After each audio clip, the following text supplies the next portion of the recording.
하나님의 기막힌 타이밍이라는 것이 있습니다. 최근에 아버지 잘 갔다 왔어? 엄마가 어제 얘기하셨어. 아침에 네가 혼자 가는데 얼마나 안타까운지 모르겠다. 세연점에 잘 갔다 왔어요? 네. 어제 토요일부터 엄마가 얘기했어요. 그러니까 엄마들이 뭐 잘 얘기하는지는 모르겠지만 엄마들도 잘 표현을 못하시더라고요. 목사님, 우리 애가 오늘 새벽에 나가는데 내일도 나가야 되는데 그 전날부터의 그 마음이 막 느껴져요. 여러분, 부모의 마음처럼 하나님도 여러분을 이끌어하시고 하나님도 여러분을 지키시고 또 하나님도 오늘 여러분을 주목하고 계심을 기억하시기 바랍니다. 자, 하나님의 기막힌 타이밍. 참 우리의 얕은 계획으로는 이해할 수 없는 것이 바로 하나님의 기막힌 타이밍이에요. 어제 제자훈련을 통해서 한 분이 뭐라고 말씀하시냐면 하나님께서 이 시간을 본인에게 주신 것에 대한 그 감사를 얘기하는 거예요. 자, 근데 제가 볼 때는 어쩌면 우리 제자훈련이 좀 늦춰졌잖아요. 한 2-3주 정도 늦춰졌는데 뭐 교회 이전이 늦춰지고 상황이 그랬는데 제가 어제 이렇게 제자훈련 하면서 그분을 위해서 늦춰졌구나. 이 상황을 위해서 늦춰졌구나. 야, 하나님의 이 기막힌 타이밍이다라는 것은 우리가 생각할 수 없구나 하는 마음을 갖게 되더라고요. 사랑하시는 여러분, 오늘 우리의 인생이 앞으로 나아가지 못하는 것 같고 오늘 우리의 인생이 늦춰지는 것 같고 오늘 우리의 인생이 막막한 것 같지만 여러분, 이 또한 하나님의 기막힌 타이밍임을 기억하시며 오늘을 힘있게 살아가시기를 주의 이름으로 축원하겠습니다. 옆에 사람을 이렇게 인사하겠습니다. 하나님의 기막힌 타이밍을 믿으십시오. 하게 선포할까요? 하나님의 기막힌 타이밍을 믿으십시오. 자, 오늘 하나님의 기막힌 타이밍 가운데 오늘을 우리가 살아가고 있는데요. 네, 내 옆자리에 누군가 앉아있는 거 이것도 하나님의 기막힌 타이밍입니다. 내 뒷자리에 딱 누군가 앉아있는 거 이것도 하나님의 기막힌 타이밍이죠. 자, 오늘 16절의 말씀을 먼저 좀 읽고 나서 오늘 18절을 봐야 될 필요가 있는데요. 16절 우리가 함께 읽습니다. 시작. 세월을 아끼라 때가 악하니라. 아멘. 그러면 세월을 아끼세요. 네, 이건 이 본문과는 좀 다른 얘기지만 여러분, 눈이 좋을 때 성경을 많이 읽으세요. 네, 눈이 좋을 때 성경을 많이 읽으세요. 저희가 이번 제자훈련을 할 때 이제 어르신들도 참석을 하시는데요. 제가 어르신들은 절대 숙제 검사하지 않아요. 질문도 하지 않습니다. 왜냐면 어른들이 되면 나이가 좀 들어가면 성경을 읽는 것이 훨씬 더 은혜가 됩니다. 네. 안 보였던 것이 들리는 은혜가 있어요. 제가 왜 읽는 것이 어렵다는 것을 알게 되냐면 새벽에는 딱 보면 에베소서 5장 16절 작은 글씨까지 다 보여요. 근데 저녁 예배가 되잖아요. 그거 안 보여요. 신기하죠. 네, 새벽에는 뭐 저보다 훨씬 작아도 잘 보이거든요. 근데 저녁 예배가 되면 작은 글씨를 말할 것도 없이 큰 글씨도 안 보여서 막 이렇게 보게 돼요. 여러분, 특히 젊은이들이요, 여러분 부탁드립니다. 성경을 많이 읽으세요. 왜 아멘을 안 하세요? 여러분, 젊을 때 성경을 많이 읽으세요. 출퇴근할 때 성경을 많이 들으세요. 출퇴근할 때 하루에 10분씩만 투자해야 돼요. 여러분, 1년에 성경 1통독을 하거든요. 어떻게 해야 되냐 하면 제가 청년부한테 나중에 드리고 어른들께 드리겠지만 온라인상에 보면 이 통성경이라는 게 있습니다. 그냥 무료로 다 베풀어요. 그럼 이걸 읽고 나면 어디까지 읽었는지를 체크할 수 있으니까 그 다음날은 그냥 그 다음 거 읽으면서 지하철에서 한 10분 정도, 5분에서 10분 정도만 들으면서 가도 돼요. 여러분, 세월을 아끼세요. 세월을 아끼세요. 왜냐하면 시간이 가면 성경을 못 읽을 때가 온다라는 거죠. 자, 그럼 이 시간이라는 거 뭐냐? 시간이라는 것은 두 가지의 의미가 있습니다. 하나는 크로노스의 시간과 카이로스의 시간이 있는 거예요. 여러분, 크로노스의 시간은 그냥 흘러가는 시간입니다. 지금 몇 시에요? 라고 말했을 때의 시간. 근데 카이로스의 시간은 달라요. 그것은 하나님과 관계된 시간이에요. 의미 있는 시간이에요. 여러분, 길거리에서 노숙하는 분들의 하루와 내일 죽어야 될 사형시간은 완전 다릅니다. 여러분, 길거리에서 그냥 노숙하면서 시간을 허비하시는 분들과 또 우리의 인생이 3개월밖에 남지 않은 시한부 인생을 살아가는 사람의 하루는 완전히 다르다는 거죠. 그리스에 가면 아주 멋진 조각상이 하나가 있습니다. 원래 이 조각상이 대영 제국에 있다고 이야기해서 설교를 많이 했던 내용인데요. 사실 이 조각상은 그리스에 있다고 하더라고요. 제가 물어봤거든요. 영국에서 유학하는 분에게 한번 찾아봐 달라. 근데 그 자매가 그걸 찾아보더니 목사님, 이게 대영 제국이 아니라 그리스에 있는 그 어느 도시에 가면 그 조각상이 있어 이렇게 얘기하고. 그래서 저는 언젠가 한번 꼭 가보고 싶어요. 거기 가면 투박하지만 멋진 의미를 두는 조각상이 하나가 있는데 앞은 사자의 얼굴이에요. 아주 무섭게 생겼답니다. 그리고 머리는요 갈기가 아주 휘황찬란하게 세워져 있다. 다리는 말의 다리처럼 아주 강력하고 빠르다. 자, 그런데 뒤를 보면 뒤에는 아무도 잡을 수 없는 그런 대머리의 모습을 가지고 있다라고 합니다. 자, 그리고 그 밑에는 뭐라고 써있냐면 이것이 기회다 이렇게 써있다. 여러분 종종 우리가 어떤 일을 할 때 두려움이 있어요. 아 이거 안 될 것 같은데 무서운데 그럴 때가 있거든요. 그러나 그때 잡아야 된다는 거예요. 세월은 너무 빠르기 때문에 말과 같이 빠르기 때문에 잡을 수가 없고 나중에 잡으려고 해봐도 뒤에는 민머리이기 때문에 전혀 잡을 수가 없다는 거죠. 오늘 우리가 18절의 말씀을 같이 묵상하기 전에 이 16절 세월을 아끼라라는 이 말씀을 꼭 기억하셔야 돼요. 여러분 오늘 이 새벽 제가 믿음으로 선포합니다. 한번 크게 아멘 해주십시오. 사랑하신 여러분 예수님을 위해 열심히 시간을 아끼고 살아가십시오. 여러분 그 인생이 우리 가운데 필요하다라는 거예요. 자 17절의 말씀을 우리가 같이 한번 보겠습니다. 자 17절을 보면 주의 뜻을 이해하는 자가 되라 라고 말하거든요. 그렇지 않다면 어리석은 자가 된다 라고 말해요. 이것이 무슨 의미인지 함께 읽습니다. 시작. 그러므로 어리석은 자가 되지 말고 오직 주의 뜻이 무엇인가 이해하라. 자, 주의 뜻을 알고 시간을 보내야 하는데 그렇지 않으면 어리석은 자가 된다는 겁니다. 자, 성경의 대표적인 왕 중에 한 명이 누구냐면 사울 왕입니다. 사울 왕. 이 사울 왕이 이제 이스라엘 초대 왕이었는데 시간을 제대로 보내주면 헛되이 보내요. 여러분 처음에는 하나님을 잘 따랐는데 조금 지나니까 하나님을 따르는 게 아니라 세상을 따르죠.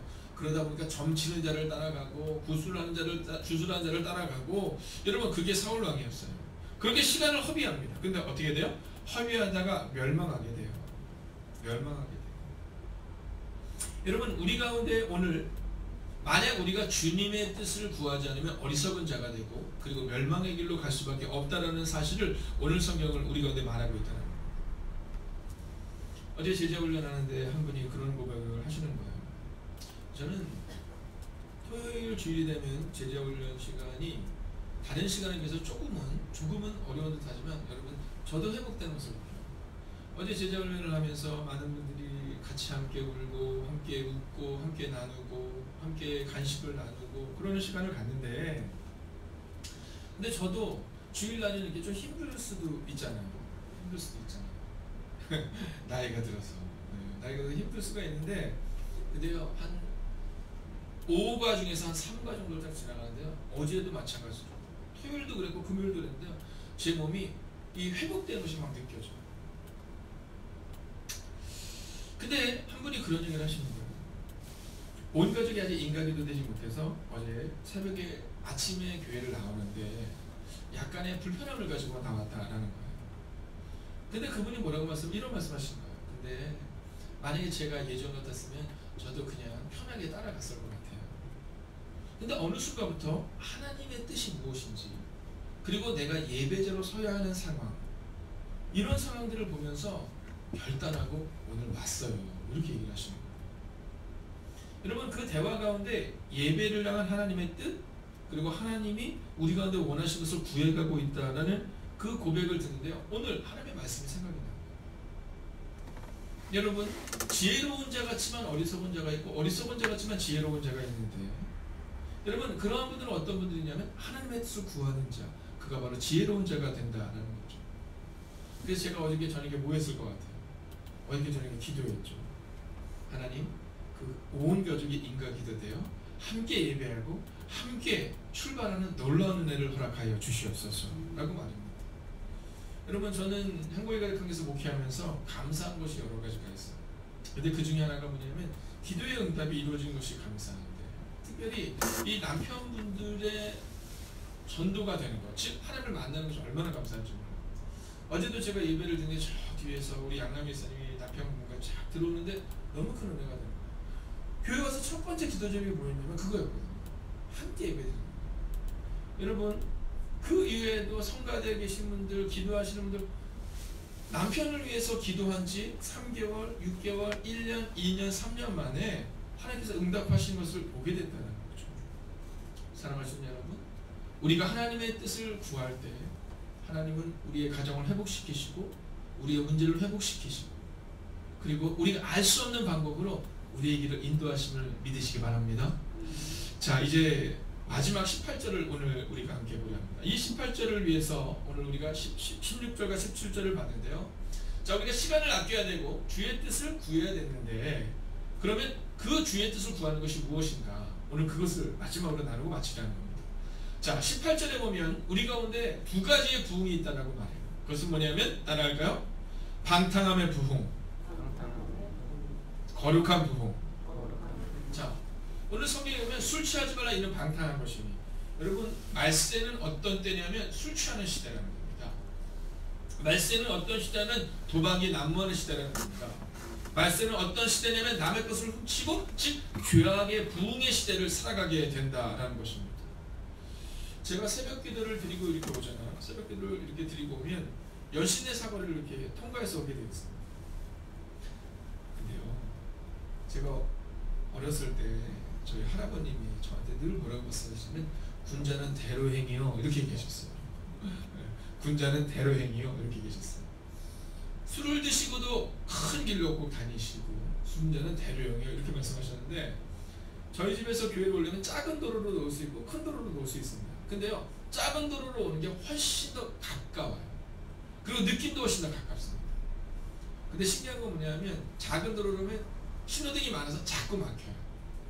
근데 큰 도로로 오기 위해서는 결단을 해야 돼요. 내려가야겠다. 그러면 큰 도로로 오면 멀리 돌아오는 것처럼 보여지는데 그게 훨씬 더 빨라요.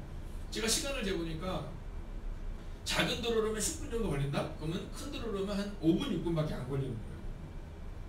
왜냐면 신호등 때문에. 그리고 또 한 가지 뭐냐면요, 마음이 자꾸 죄악에 빠져요. 신호등이 한 번 걸리면 계속 걸리거든요. 그러니까 신호등이 딱 걸렸을 때 그냥 살짝 갈까? 이 마음이 자꾸 들어요. 그래서 저는 아예 큰 길로 가요. 네, 왜냐면 저희 연약한 알기 때문에. 네, 혹시 요 앞에 작은 길로 다니시는 분이 있다면 큰 길로 다니십시오. 왜냐면 자꾸 욕심에 빠져요. 제가 그래요. 그래서 그 신호등 한번 지나가니까 이걸 갈까 말까 막 이런 마음이 들어요. 근데 이제 큰 길로 오다 보면 연신내로 오는데 신기한 건 큰 길로 오면 한 번도 신호등이 안 걸려요. 한 번도 신호등이 안 걸리고 신호등이 맞춰서 오게 돼 있거든요. 근데 종종 앞에 차가 늦게 가거나 이럴 때 연신내 사거리에 서게 됩니다. 연신내 사거리에 서면 꼭 보는 사람이 있어요. 누굴까요? 네, 젊은이들이 술에 취해서 지나가요. 근데 놀라운 사실은 뭔지 아세요? 술에 취해서 지나가는데 혼자 지나가는 젊은이들은 거의 없어요. 대부분 2명, 3명, 5명이 막자짓거리면서 술에 취해서 지나가는 겁니다. 여러분, 젊은이들만 그럴까요? 공사 현장에 있으면서 제가 제일 많이 간 데가 뭐냐면 여기 동태땅치, 네, 런치 5,000원입니다. 그리고 그 옆에 가면 순대국집, 거기 가면요 점심시간에 꼭 술을 드시는 많은 어른들이 있었어요. 여러분, 그뿐입니까? 얼마 전에 한 성도님이 그 가정에 문제가 있으셔서 그 가정을 가서 예배를 드리고 그리고 그 앞에서 식사를 하는데 여자분이 10분이 계시더라고요. 여자분들이, 어머님들이죠. 어머님들이 10분. 근데 어머님들이 10분이 계신데 거기에 제가 치워봤어요. 술병이 21병이 있었어요. 네, 21병. 저는 그냥 생각이 들었어요. 제가 이렇게 뵀을 때 대부분 초등학교, 뭐 중학교, 고등학교 부모님들입니다. 그러면 그 시간이 약 1시쯤 되었는데 1시에서 2시쯤 되는데 드시고 집에 가실 분위기입니다. 집에 가서 아이들이 딱 들어왔을 때 어이구 우리 딸 왔어? 안아줄 때 여러분 뭘 느낄까요? 저는 오늘 이 새벽의 시간 우리 가운데 이 거룩하지 못함이 떠나가는 은혜가 임하기를 주의 이름으로 축원하겠습니다. 여러분, 우리의 자녀들이 우리 부모를 만났을 때 어떤 향기를 느끼면 기도의 향기를 느껴요. 아, 우리 엄마가 뭔가 좀 달라진 것 같은데 어느 날 보니까 기도하고 계시고, 우리 엄마가 뭔가 좀 달라진 것 같은데 어느 날 새벽 기도 갈 것이고, 그러면요 자녀들도 궁금해지기 시작하는 거예요. 그런데 어머니가 나 2시, 3시에 여러분 21병이면 굉장히 많은 거죠, 집사님. 네, 그것도 소주가 21병이면 굉장히 많은 거죠. 네. 저는 그곳에서 약 20병, 한 사람당 한 2병씩 그렇게 마실 수 있다는데, 진짜 저는 그 모습을 보면, 근데 그날 그 모습이 그날만의 모습은 아니더라고요. 익숙하신 모습들이더라고요. 그래서 다음에 또 언제 만나? 막 이렇게 얘기를 하면서 다음에 거기서 만나? 다음에 술 좀 조금 먹자. 이러면서 흩어지는 거예요. 성경을 보면 우리 가운데 술 취하지 마라 이런 방탕한 것이니라고 말하며 우리 가운데 거룩하라 라는 말을 합니다. 여러분, 이 거룩하다는 것은 무엇일까요? 이 거룩은 구별을 말하는 겁니다. 출애굽기 13장 2절에 보면 이스라엘 자손 중에서 사람이나 짐승을 막론하고 태에서 처음 모든 난 것은 다 거룩히 구별하여 내게 돌리라 이렇게 말합니다. 여러분, 거룩을 이야기할 때 뭐라고 하냐면 구별됨을 이야기하고 있다는 겁니다. 레위기 11장 44절을 보면 나는 여호와 너희 하나님이라 내가 거룩하니 너희도 몸을 구별하여 거룩하게 하고. 여러분, 우리의 인생이 거룩한 인생으로 나가기를 원하면 우리 가운데 어떤 결단이 있어야 되냐면 바로 이 결단이 있어야 돼요. 내가 구별되겠다. 내가 있어야 될 자리에 있겠다. 내가 가지 말아야 될 곳에 가지 않겠다. 이런 구별됨이 있을 때 바로 그때 거룩이 우리 가운데 임할 수 있다라는 겁니다. 사랑하시는 여러분, 그러면 이 거룩하지 못한 부흥과 함께 또 나타나야 될 부흥에 대해 성경은 이렇게 말합니다. 함께 따라할까? 오직 성령으로 충만함을 받으라. 할렐루야. 여러분, 이 충만, 성령의 부흥, 거룩한 부흥, 이것은 성령의 충만함을 받을 때 가능하다라는 것입니다.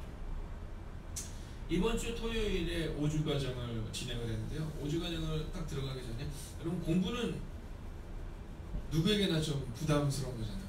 그래서 그날 이렇게 막 등을 달고 계셨는데 막 그러시다. 이 등 다는 시간이 한 2시간은 걸릴 것 같으니까 오늘은 훈련 못 하겠다고 막 이런 농담 마시고 그랬어요. 그래서 이거 다 달고 가야 되지 않냐고. 제가 안 된다고. 일단 빨리 가서 하자고 들어갔어요. 들어갔는데 약 1시간 30분을 넘어서 우리가 그 방에서 나오게 된 겁니다. 근데 그 중에서 제일 궁금해하셨던 것들이 뭐였냐면 이 성령이었어요. 성령. 자, 그곳에 네 분이 계셨는데 이제 한 분을 제외하고는 우리 장규순 성도님은 정말 교회 나온 지 얼마 안 되셔서 아직 성령에 대해서 잘 들어본 적도 별로 없다고 이렇게 표현을 하시더라고요. 그래서 본인은 예수님 뭐 이런 거에 대해서는 알지만 성령은 잘 모르겠다는데 나머지 세 분이 다 이 성령에 대해 궁금하십니다. 끝내야 되는데 질문을 계속 한 겁니다. 그리고 성령은 뭡니까? 사도행전은 성령이라는 단어가 굉장히 많이 나오는데 그게 뭡니까? 그러면 성령을 받았다는 것을 우리가 어떻게 알 수 있습니까? 여러분, 집에서는 안 그런 것처럼 하시겠지만 그 궁금증을 다 쏟아놓는 거예요. 여러분, 그래서 그날 1시간 30분 가운데 30분 정도 훈련을 하고 15분 정도를 나누는데 한 40분 정도는 이 성령에 대한 이야기를 우리가 함께 나누게 됩니다. 근데 제가 크게 깨달았습니다.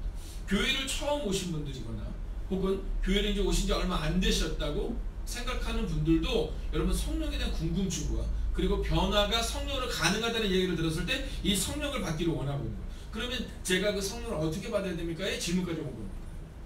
여러분, 요엘서 2장 28절부터 29절을 보면 약속하신 성령이 써 있어요. 이미 구약시대부터, 이미 사도행전 시대 이전부터 400년 전에, 아니 수천 년 전부터 성령께서 임할 것을 얘기하고 있어요. 오직 성령이 너에게 임하시면 너희가 권능을 받고, 여러분, 이 사도행전의 말씀 이전에 이미 요엘서에 그 성령의 임재가 임할 것이라고 말하는데 나이 든 사람이든 젊은이든 아이들이든 상관없이 성령이 임할 것이라고 말하고 있어요. 그러면 오늘 우리가 알 수 있는 것은 성령은 누구에게나 임한다라는 겁니다. 근데 오늘 성경은 우리 가운데 뭐라고 말하냐면 성령을 받으라 이렇게 말하지 않고 성령으로 충만함을 받으라 이렇게 말해요. 성령으로 충만함을 받으라. 왜냐하면 에베소 교회나 또는 고린도 교회나 많은 교회 가운데 성령의 능력이 있는 것만큼 성령을 받았다고 하는 사람들이 여러 가지 어려운 문제들을 반복해서 일으키고 있었어요. 여러분, 그 당시에 가장 능력이 많았던 교회가 고린도 교회인데 말이 제일 많고 제일 많이 쪼개지고 제일 많이 분파가 있었던 교회도 고린도 교회입니다. 여러분, 그런 사람들을 보면서 오늘 바울은 성령의 충만함에 대해 오늘 선포하고 있는 겁니다. 자, 한번 따라할까요? 성령 세례를 받아야 합니다. 세례를 받으셨죠? 우리 영민 가사님은 세례 언제 받으셨어요? 네, 유아 세례를 받으셨겠죠. 네, 아버님이 목사시니까. 네, 당연히 유아 세례를 받았겠죠. 여러분, 제가 얘기했지만 이제 이렇게 물어봤는데 기억이 안 납니다. 그럼 구원파는 뭐라는지 아시죠? 그렇다면 당신은 구원을 받지 못할 수도 있습니다. 이렇게 얘기해요. 네, 구원파는 그렇게 얘기해요. 네, 당신의 생일을 모르는 사람이 있습니까? 생일을 모르면 안 되는 듯이 세례의 일자를 모른다면 당신은 그건 구원을 받지 않았어. 이러면서 이제 막 구원파들이 막 접근하거든요. 근데 저 같은 사람은 그런 접근이 할 필요가 없어요. 생일을 모르는 사람이 있습니까? 예, 전 잘 몰랐습니다. 저는요, 고등학교 때까지 생일을 잘 몰랐어요. 저희 집에서도 생일을 한 번도 챙겨준 적이 없어요. 뭐 서원에서 하는 얘기는 아닙니다. 네. 제 동생은, 막내 동생은요, 어머니의 사랑을 충분히 받았어요. 그래서 막내 동생은요, 초등학교 1학년부터 고등학교 3학년 때까지 한 번도 생일 파티를 안 한 적이 없어요. 근데 저는 초등학교 1학년부터 고등학교 3학년 때까지 한 번도 생일 파티 해준 적이 없어요. 네. 그래서 누가 물어보면 구원파를 만나면 저는 얘기해, 난 세례를 모르는데 이렇게 얘기해요. 자, 그러나 세례를 받았어요. 세례 또 군대 가서 또 받았어요? 세례는 한 번 받으면 또 받을 필요가 없습니다. 여러분 기억하세요. 성령이 우리 안에 오시면 성령은 늘 우리 안에 계세요. 근데 목사님 왜 나는 성령 받은 사람 같지 않게 생각하죠? 그래서 오늘 에베소서 5장 18절이 우리 안에 있는 거예요. 여러분 사실 우리가 성령이 우리 안에 오시지 않으면 교회에 온다는 거 이건 쉽지 않은 겁니다. 물론 그 사람의 성향이나 성품에 따라서 그냥 그 사람은 굉장히 늘 자기 자리를 지키는 사람이 올 수도 있지만 여러분 성령께서 우리 가운데 오시지 않고는 이 새벽을 깨운다 이것은 있을 수 없는 얘기일 겁니다. 근데 그런 문제는 뭡니까? 그것은 성령의 충만이에요. 여러분 우리의 기분이 늘 좋아요? 아니면 좋았다 나빴다예요? 네, 똑같은 거예요. 성령님이 우리 가운데 오시면 분명히 역사가 나타나는데 나타나지 않는 이유는 성령의 충만함이 없기 때문이에요. 성령을 받으신 분들은 오늘부터 어떻게 기도하셔야 되냐면 하나님 성령의 충만한 가운데 매일을 살아가게 하옵소서 라고 기도하셔요. 그리고 만약 우리의 주변에 아직 성령을 받지 못한 우리의 가족들이 있다면 우리는 그들을 위해서 이렇게 기도해요. 하나님 속히 성령의 세례가 임하게 하여 주시옵소서. 여러분 오늘 이 새벽 나오신 여러분에게 믿음으로 선포합니다. 오늘 하루를 살아갈 때 죄악과 성령 이 두 가지의 법이 늘 우리를 유혹합니다. 여러분 죄악의 매물을 유혹해요. 나를 따라오라고 유혹합니다. 여러분 그러나 우리는 선택해야 합니다. 나는 성령의 충만함을 살아가겠다. 늘 점검하십시오. 내가 성령을 받았냐 안 받았냐 이런 어리석은 질문을 가지고 살아가지 마시고 나는 성령을 받지 않은 사람 같다는 어리석은 질문을 가지고 살아가지 마시고 하나님 오늘도 성령의 충만함 가운데 거할 수 있도록 죄악에 틈타지 않을 수 있도록 오늘도 내가 성령님과 동행하겠습니다. 어저께 훈련을 끝나고 어떤 분이 그러시더라고요. 목사님 저는 어제 주일 설교 중에 예수님을 촘촘히 묵상하라는 말씀이 제일 기억에 남았어요. 여러분 오늘 성령님을 촘촘히 여러분의 삶 가운데 채우세요. 어떠한 상황 가운데서도 성령님을 기대하세요. 기도하겠습니다.